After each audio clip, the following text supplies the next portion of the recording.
Nidalee is an AP jungler famous for those insanely long range damaging spears, but also for her close range mobility and burst damage. Nidalee can snowball exceptionally well and is incredibly difficult to deal with when she gets ahead. Nidalee does have a pretty high skill ceiling though, and even if you're 10-0 and don't hit those spears, you may struggle to actually be effective.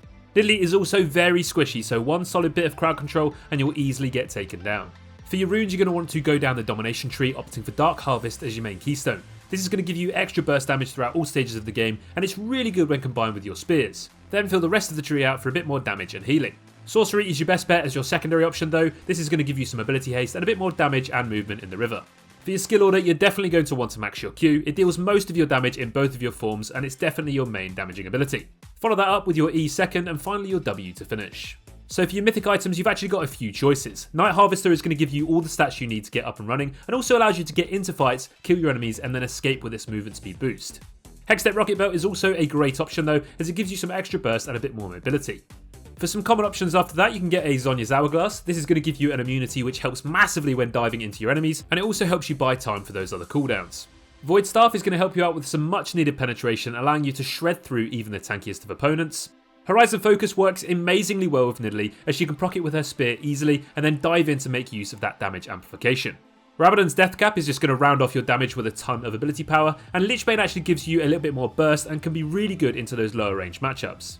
There are also a few situational items that you may want to consider too. Banshee's Vale is great for a little bit of MR and also makes you harder to take down due to its spell shield. Magi Soul Stealer is an amazing item to go for on Nidalee if you're snowballing hard, as it gives you tons of AP when you stack it up. Merlinomicon is definitely needed versus heavy healing champions, and Shadow Flame can actually be a super smart option if you're facing champions with a lot of shields. So against easier matchups on Nidalee in the jungle, you can easily play aggressive and start snowballing. Don't be afraid to plan to invade these matchups, as you should easily be able to burst them down and remove them from play. Once you gain a lead on the enemy jungler on Nidalee, you can genuinely just abuse them by living in their jungle and completely ruining their game. Against harder matchups though, you need to be a little bit more careful. Strong duelists early game can definitely shut down Nidalee's ability to snowball, and this is a key factor to winning games on her. Instead, try to play around the enemy jungler's whereabouts and either gank lanes where they aren't around, or even just plan to counter gank. Due to Nidalee's heals and burst, she can easily turn ugly situations around if she plays it correctly. In terms of synergy, Nidalee works exceptionally well into other champions who share the same early game fighting strengths. Anyone that can dominate those early 2v2s or skirmishes are ideal, as this will set the whole game up to snowball. Champions that benefit from Nidalee's attack speed steroid on her E are even more optimal. So in the lane phase, it's all about getting up to your opponents and bursting them down in your Cougar form. A well-timed spear can absolutely demolish enemies' health pools, but don't just rely on them. Walk up, apply your red buff with your auto attacks for the slow, land a spear, and then turn into Cougar and delete them from play. Remember, your Cougar form Q should be used to finish off your enemies, as it deals with more damage the lower health they have.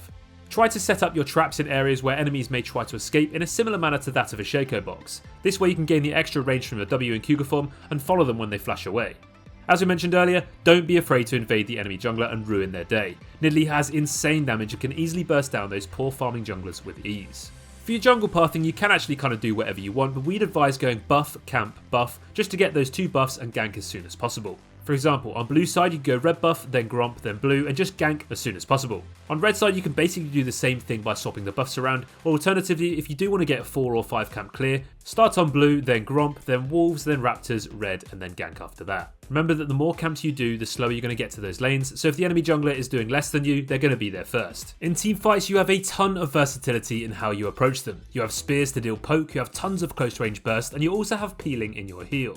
Generally, you're going to want to sit back and poke as much as you can until those high priority targets get burnt down into kill range. When an opportunity comes up, you should be able to dive in and burst them down in your Cougar form. Don't forget about your Zhonyas, as this will buy you time to survive and escape after killing your enemies, and this is a crucial way to play this champion in teamfights. Nidalee is also an exceptionally good flanker. If you can't see those spears coming, you'll be dead before you know it. Set up flanks with control wards and oracle lens and make use of your high range advantage. Nidalee is not necessarily the most optimal champion in full-on 5v5s. She excels in extended fights that she can abuse her consistent damage and healing. Try not to overcommit and instead only take fights on when you know you can do your job and burst your enemies down. So let's finish off this video with a few quick tips. You can Q and pounce at the same time to hit your enemy with your Q as you dash towards or over them.